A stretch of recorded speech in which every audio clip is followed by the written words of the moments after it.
to be doing is we're going to be working on some cornbread. And I actually take the corn, you see the corn here, and I will take the corn off the cobs, and then we will be hand grinding that to make some cornmeal. Alright, so come on along and watch and see how we do this. So basically I just take the corn cob that we've had, let it dry, remove this, take my knife, I just kind of start into the center, remove a couple of the seeds, and then just go through and start.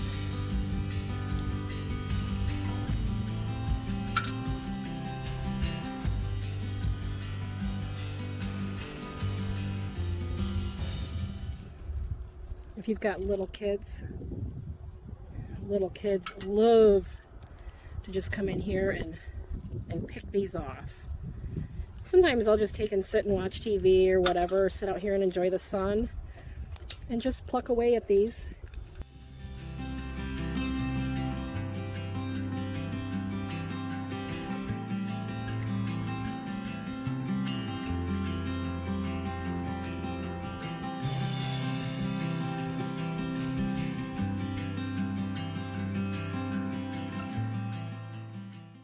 Here is our stone grinder.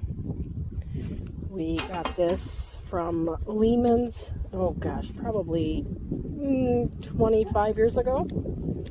If you've never been to Lehman's, you need to go, it's really cool. So let's get going on this cornmeal grinding.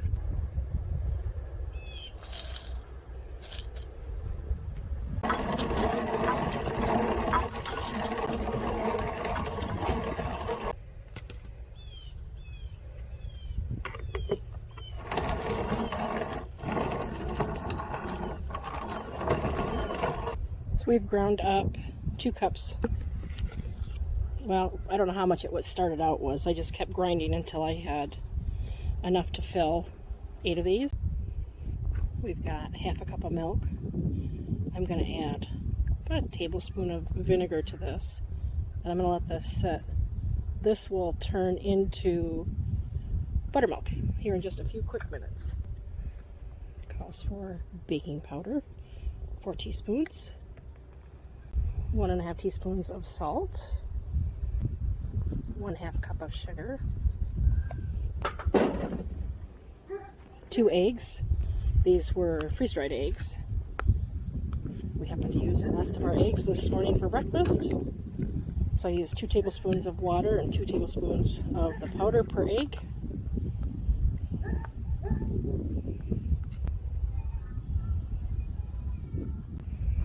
It's supposed to be melted. Oh, it's pretty soft. So it's a stick of butter.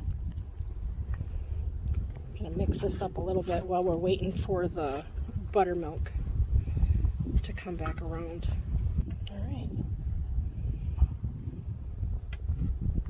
Let's see if I can show how this kind of, you can kind of see how it coagulates in there. Yeah, that's what you want.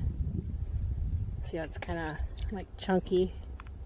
I know it sounds kind of gross, but it gives it such a good flavor.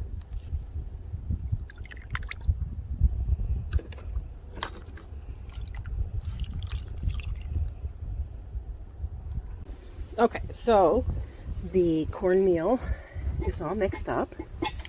I like to kind of have things symmetrical and, you know, so they all look the same. I use an ice cream scoop to kind of measure, or you can weigh it.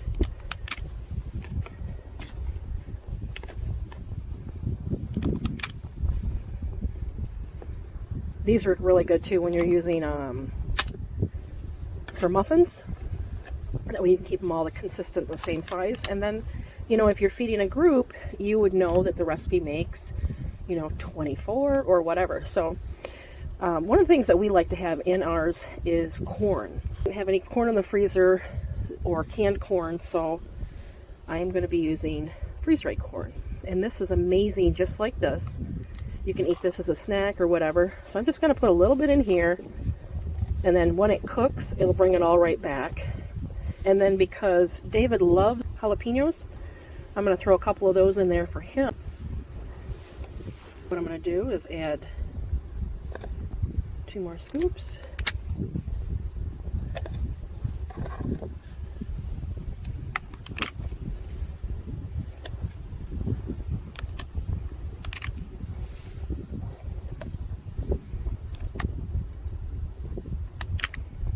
I just throw a couple of these on there for pretty. That's it. I'm going to throw the lids on them. And these are the cutest little pots. My son and daughter-in-law got these for us. Got these for me for my birthday. So this is the first time we're going to use them. All right, let's get these on the grill. Let's see how this grill's doing. All right, so while I was doing grinding the cornmeal, I threw some water on here so I can do some dishes. Check that out, guys. Isn't that amazing? Pull these off.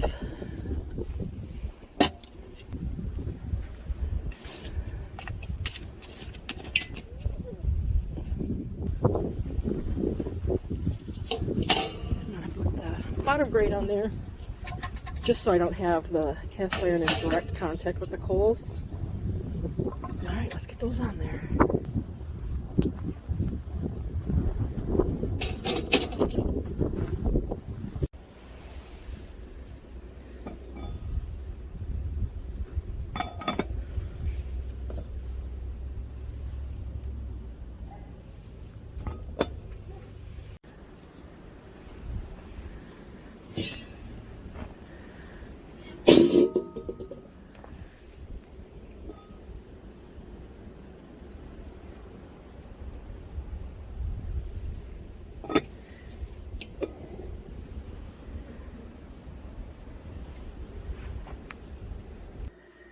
Until next time, keep on baking, cooking, preserving, whatever you do.